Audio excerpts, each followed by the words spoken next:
We're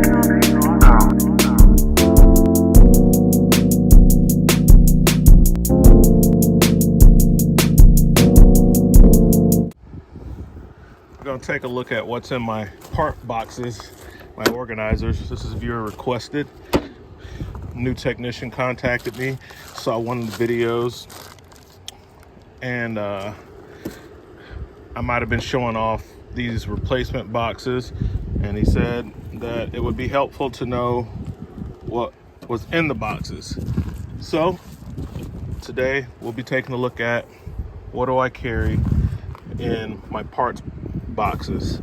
All right, so these are the 4 main boxes that I use.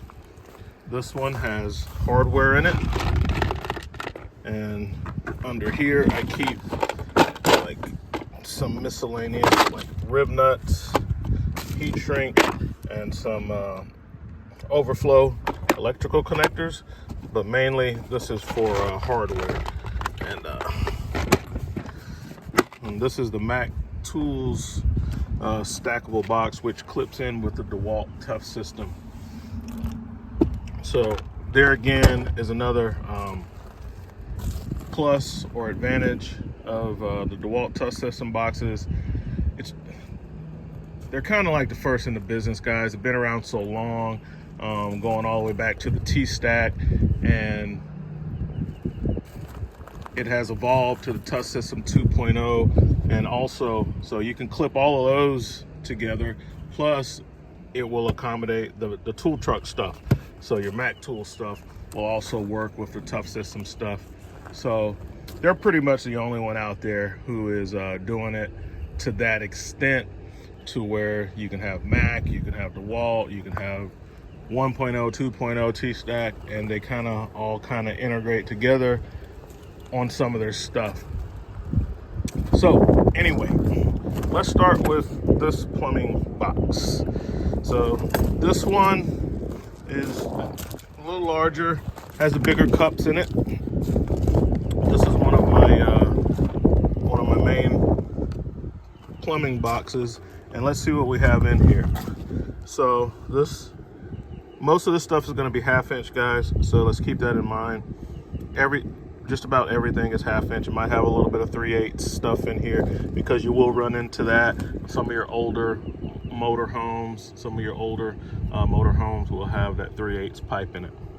But for the most part, everything is 1/2 inch unless I specify 3/8.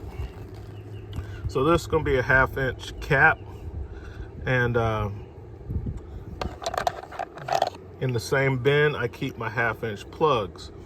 So when you're working on stuff like taking the toilet out or something, you want to keep the water off the floor, maybe you have to remove it and come back and get a part, and you still need the system to be able to operate. People still want to be able to use their camper. You want to cap off and plug off lines. Mostly everything in the camper is going to be 1/2 inch. So if it has a swivel type connector on whatever plumbing you're working on, then on a connection like this, you're going to plug it. If it has a thread on it, then you're going to cap it. So you're going to need your caps and your plugs. So that's what these are: 1/2 inch caps and 1/2 inch plugs. Stand to the side so my shadow isn't over the box. Okay. Here you have the plastic swivels. Most of your RV manufacturers are going to use these plastic ones, but we also do have brass ones that I stock. More your high-end campers, they will use brass, or if you run into a situation to where the person is this is cracked from freezing and stuff like that, then I replace it. If it's due to freezing, I will replace it with a brass. Okay, so this is caps and plugs, straight swivels, 90-degree swivels. Now these connectors, this is for expansion PECs. So it's 1/2 inch, even though it's much larger than the diameter of the normal crimp ring style PECs connectors. These are for expansion, where you have to use an expansion tool. You expand it, you put this on, then it shrinks back over it, and that's what makes the connection. Is just when the pipe goes back down to its normal size, it tries to, but the fitting is a little bit larger than that original ID, and then it makes the seal that way. So that's your expansion style. The reason I have these, I normally don't run into a lot. Some stuff does use expansion, but I use these for that problem with the Grand Design campers where they're using that vinyl pipe and they're trying to use PECS connectors that are this size when they need something about that size. So I use this as a fix. So these are just in here for when this is purely for Grand Design when I have to replace their stuff that they plumb with that 1/2-inch vinyl flexible tubing. So I use the expansion fittings because they're larger, right? Now in here, I have an assortment of going to like the 1/2-inch thread from PECS to the 1/2-inch thread. I have that in PECS, and then like this is a 3/8 barb, taking it to 1/2-inch because when you run into that 3/8 stuff, it's hard to find fittings for it. It's not very common. You're gonna end up cutting that off and getting it to go back to regular PECS. And how I do that is sometimes I use a special shark bite, which is doing the same thing, or a barb. I'm not a really big fan of the shark bite fittings, but I do have some, and they're mainly for emergencies. So, and that 3/8 barb, taking it to 1/2-inch so that I can use another 1/2-inch connector, whether I need straight or 90, so that I can get back to 1/2-inch PECS, which is the goal. And here again, 1/2-inch by 1/2-inch, and I have some more of these that I need to put in this box, but this is the size that you need for that crappy vinyl tubing that Grand Design likes to use. All right, so this is kind of some mixed up things, but the main thing is I'm ending up with a 1/2-inch thread that can take standard swivel connections. All right, and I've already kind of touched on what's in here, and it's this specialty fittings shark bites. Now these do have their place, and when the pipe is too short and you don't have any room and you have to do something with it, well, this here, there's a cap. It's an end stop. It's just basically a cap, shark bite style cap, to where, you know, pipe has burst, cut below it, especially if it's going to take a lot of work to get to it because you have to replace the 3/8 pipe and you just need to stop the bleeding. Then you can just use this, cut it off square, and put that cap on so that the people can get some use out of the camper until the permanent repair can take place. And a lot of times people are going to need you to be able to do that. Just stop the bleeding until they can finish their trip. You know, they may not want you to revamp all the plumbing or do a very extensive job. They might not have the money for that. They might not have the time for that. So you got to have some things to where you can kind of just get them going. And here again, if you don't have enough space to get your tools, because as you know, when you're dealing with ear hose clamps and PECS, those tools are big, and if there's no space, you may have to use the shark bite. So that's what I have these for. Is I only use these if it's the last option. And then this is like a Quest. These old school fittings, you used to see these a lot. The Quest compression type fittings, and this is for 3/8 as well. So I keep a few little 3/8 options for when I run into that. You will run into it if you service all different types of stuff. All right, here I have red and blue PECS ball valves, brass, long handle. Okay, so that's what those are. Comes in handy a lot of time when I'm doing a repair especially have to keep running outside to turn the water on and off for like hot water heaters and certain things like that. They should have shut-off valves. Sometimes even for sinks, I'll install these for the customer because it needs to be there. Just because your sink fails, you shouldn't have to go without water. So if I have a failure like that, a lot of times I'm gonna install shut-off valves, okay? These are PECS couplers. It goes from PECS A to PECS B, and then the crimp rings that go along with that. We have some inlets, you know, has check valve built into it, like your city water inlets. And along with that, I have in this bin couplers. Okay, so you can take fittings like this if you need to couple something together. We got some couplers here, and then some more expansion fittings. These are T's. So we got the T's and elbows on those expansion, which, like I said, I'm correcting the mistake of Grand Design by using standard PECS A, PECS B fittings on their 1/2 inch vinyl tubing, which has a different OD and a different ID as regular PECS. You know, the ID is different and the OD is different, but they're still using normal PECS. I can't remember if these are the PECS A or the PECS B, but they're using PECS A, PECS E connectors on that when they should be using a different connector, like a barb. Really, for that flexible tubing, they really should be using a barb. Okay, but at the very least, at least go to something larger like an expansion to where it'll actually fit, so you can properly install the ear hose clamp with the right spacing and gap, you know. But anyway, these are plugs. So like I said, you run in that situation and the person just needs to keep it moving. They really don't want to pay for the repair or have time for a real repair, and you just need to cap something off. This will allow you to plug a line.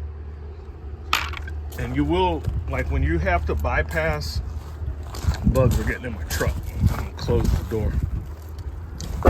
I've been in situations to where people need a water pump, or the water pump has failed, it's leaking, but they never use the water pump. They don't want it. They don't want to pay for a new one.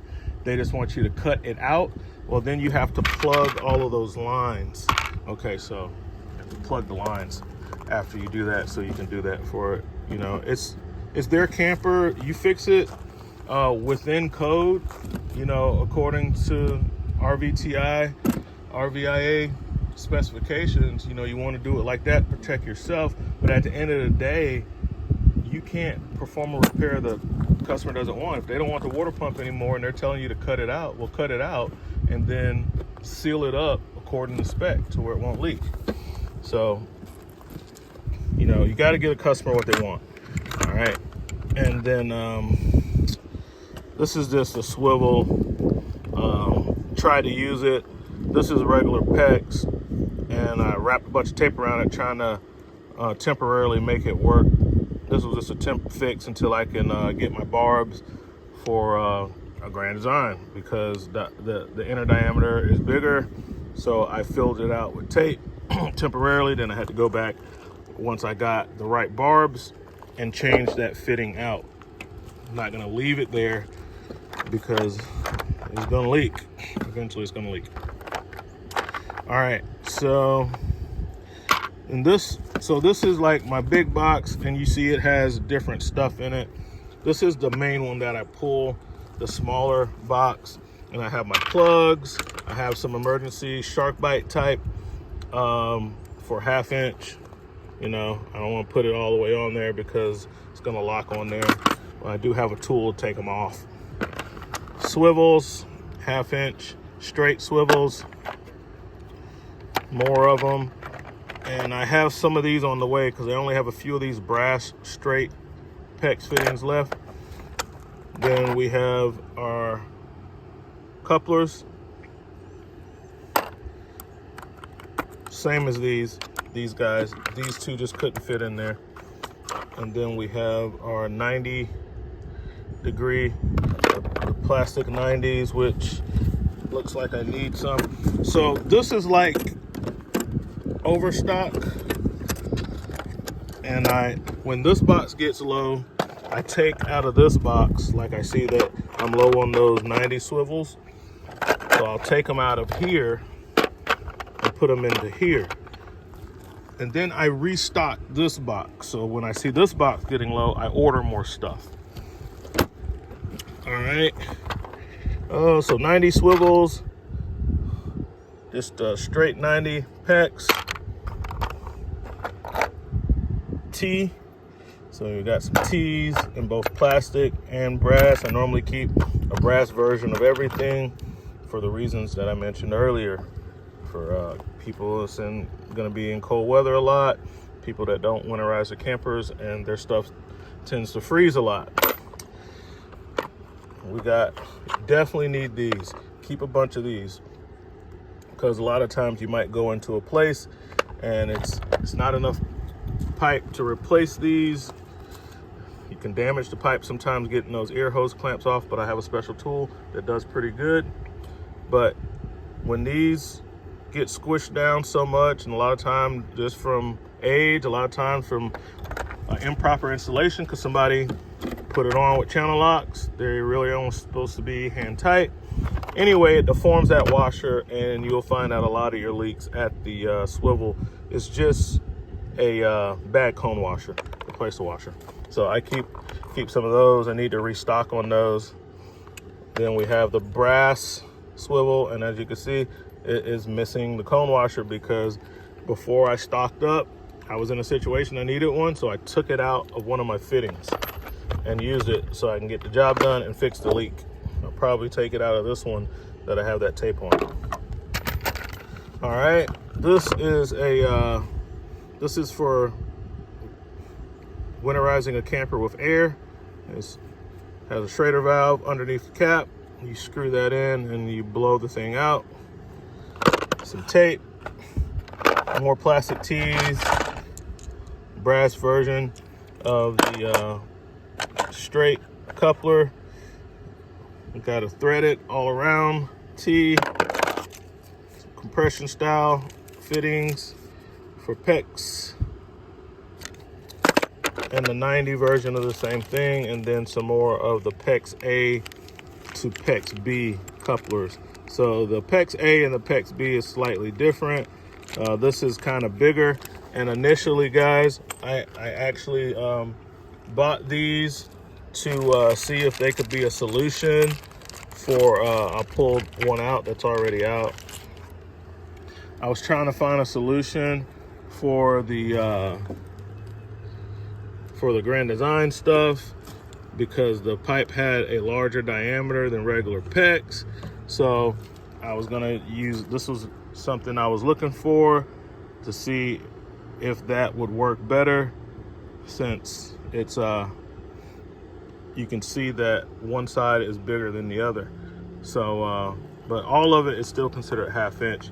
So I hadn't had a chance to try this out in the field and see how it's gonna work. I probably need to do a mock-up, have a water pump and a gallon of water under pressure with pipe and this, and just leave it on for a week or so and see if it ever leaks, because I kind of need to see. So here is a normal coupler, and you could probably see, let's see if we can get that.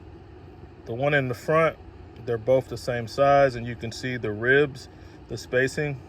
And then the one that has more ribs, you can see, I can't keep them straight. One is PECS A and one is PECS B. And but that side is bigger. So that's something that I'm always trying to find a solution to that Grand Design problem, because it is a problem. And so what's the main difference? Well, these connectors are made for the rings, right? And the rings have to be over 2 of the raised areas, and that's how they make the seal. And you put this on the pipe, and then you put the ring over the pipe. The width of the ring has to span over these 2 ribs, and that's what makes the seal. Well, when you have you can see that this ring is much wider than the copper ring is wider than the black ring. So that means the side that has the ribs close together, well, that's for the narrower one. You know, it's kind of what we really should be using for those ear hose clamps, but everybody uses these, which you really need the wider ring to make the proper seal. But in the industry, they use this side. You can see that the ribs are spaced apart widely, and they just use a regular silver crimp style, which is even more narrow, like that. And you know, technically it's not really what it's designed for. Like, really, if you're using like this type of PECS, it needs to have like the ribs really close together. But that's not how they do it in the industry, and everybody uses the other one, so it is what it is. You know, they come from the manufacturer like that, and that's across the board. Anybody that uses PECS, you're gonna see these black ones, or you'll see the brass. But either way, they're spaced apart. So it is what it is. But that's what we got in those boxes, right? Now, in the electrical box, I go Wagos because it's a superior connector. They're expensive, but you'll find in all your new units, the industry has transitioned to this style of connector. It is a better connector. You know, wire nuts are gone. You know, we went from wire nuts to bell connectors, and now we're at Wagos. You know, I mean, bell connectors and butt connectors. I have it all.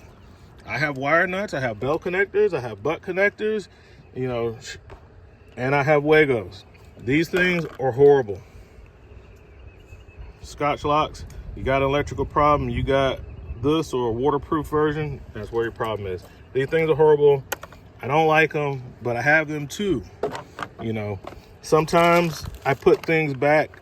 I try to put it back the way the manufacturer had it, unless the manufacturer is stupid and they should never have had it that way, and I see a lot of problems with it, then I will change it to what I know is better. So all my different size Wagos, this is for multiple wires, 5-wire connection, 3-wire connection, 2-wire connection. This is a newer style Wago with an inline straight, so you can get away from using these butt connectors. So why?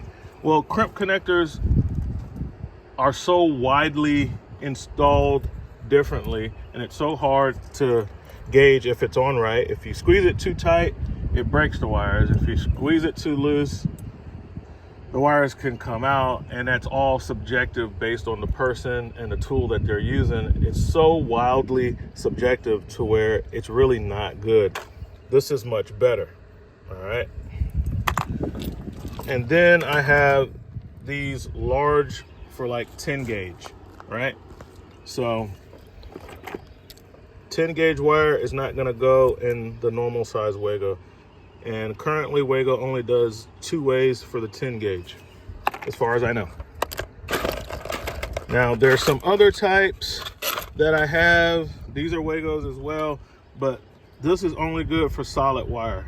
It's a very compact 4-way, so don't sleep on these, but just throw these away after you use them one time. You cut them off, throw them away.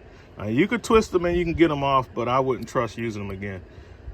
But this is such a compact way to join 4 wires. I mean, look at this versus this, but this works on solid and stranded, whereas this only works on solid wire.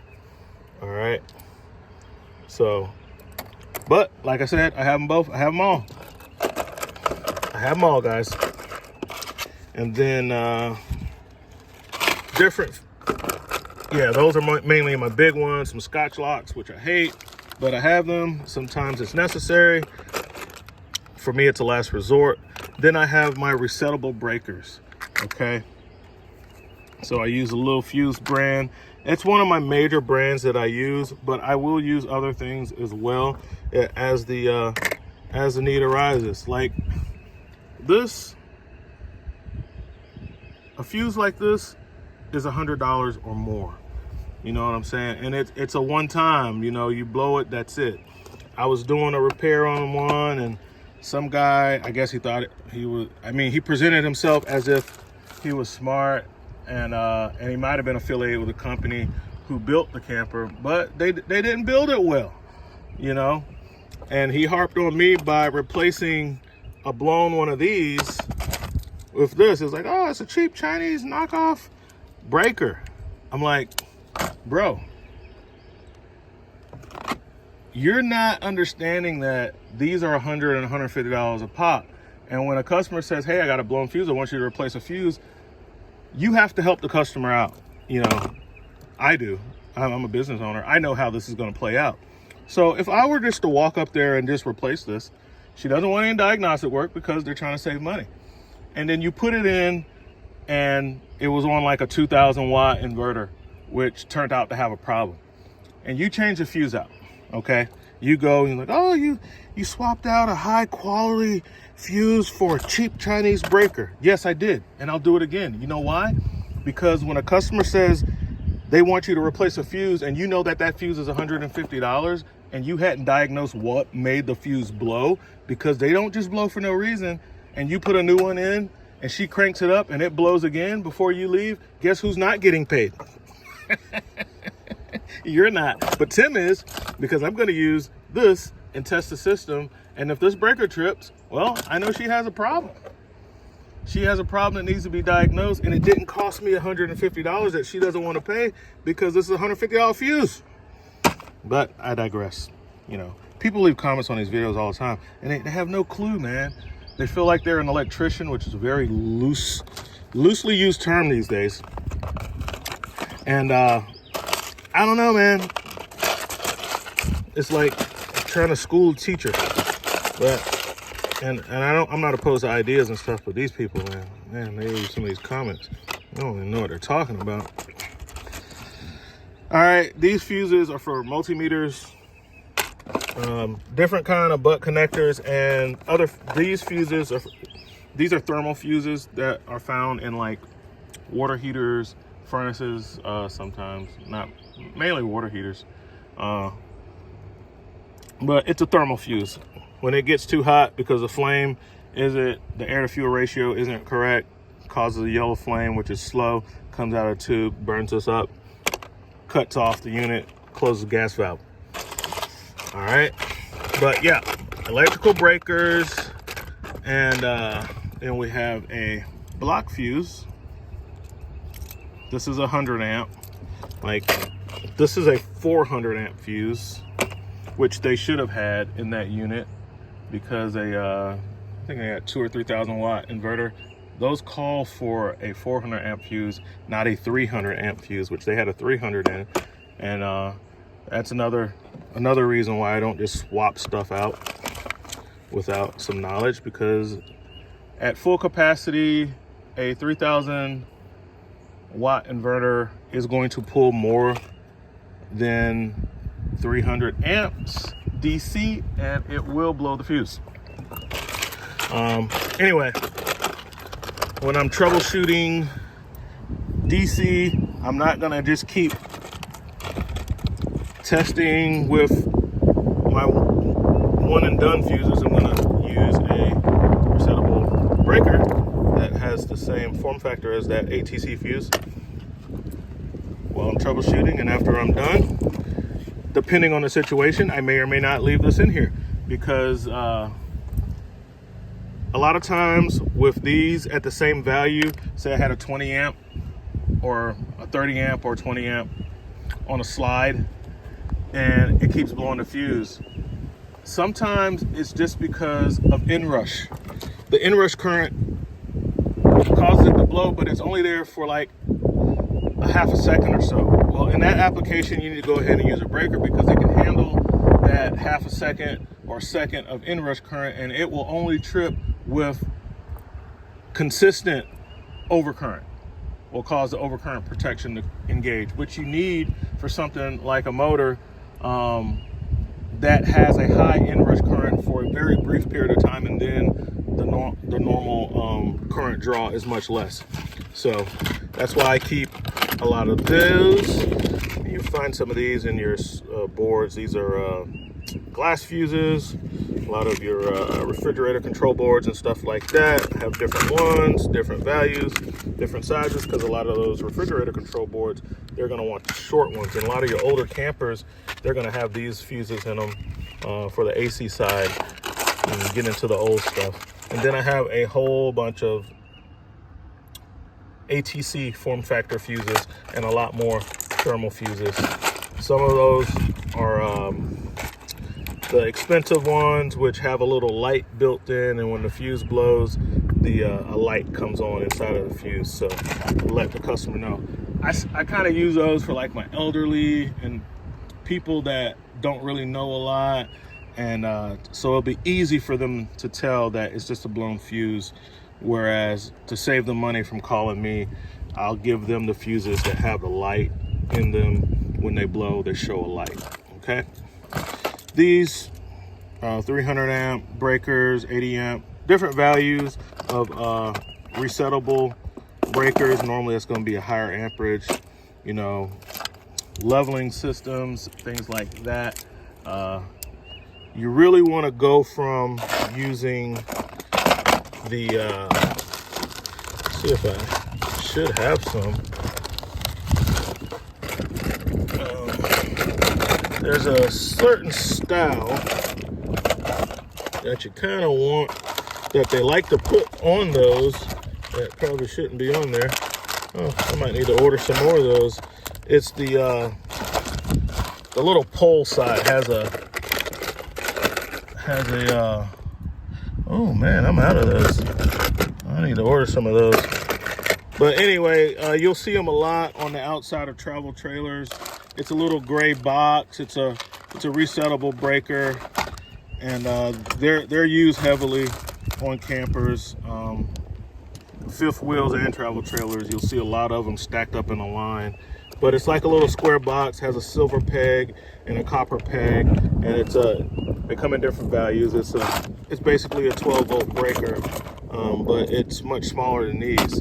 The problem is when they use those, and I hate that I don't have one to show you, when they use those, even though it's like they might have one rated for like 40 amps, they put it on a leveling system. That's not good because they're so small and they heat up quick, and when they heat up, they trip. And when they trip, it throws a code left front jack error on a lot of those LCI leveling systems, and then you have to go through the procedure of resetting it. Customers don't know how to do it, and they call, and then you go and you reset it and you fix it, and then it happens again. It needs a different type of DC breaker. So I need to order some of those because I am out of those, but they're so common and I use them a lot because that's what they put on them. You'll see a lot of them on the tone of the travel trailers and inside the basement in the very front compartment where the batteries normally are on the fifth wheel. Okay, so, and then here again, an assortment of glass fuses. So that's the electrical box. Over here, this all different types of hardware. Number 8s, number 6s, number 10s. That's mainly what you're going to use. 8, 6, and 10s in varying lengths. And then I have some more somewhere else. But like there's a bronze brown looking type like these, but like washer heads, like these kind that you'll see in furniture, and a lot of times you'll see those too. And I use those a lot, and I need to order some more of those as well, these guys. So But yeah, self tappers, non-self tappers, you know, have different size hex heads. These like sheet metal screws. These are in a bag because they're stainless steel. I need to know the difference. A magnet will tell you as well. And then for like your underbelly stuff, you need the hex heads with the washer and the rubber, so it doesn't punch through that plastic, corrugated plastic for the underbellies. So that's what we got there, and that's what's in the bins, guys. Hope I didn't go through it too fast. And my new RV TECHS. So that's a lot of my main stuff. That's what I'm carrying. So I catch you guys later. RV Tech Pro out.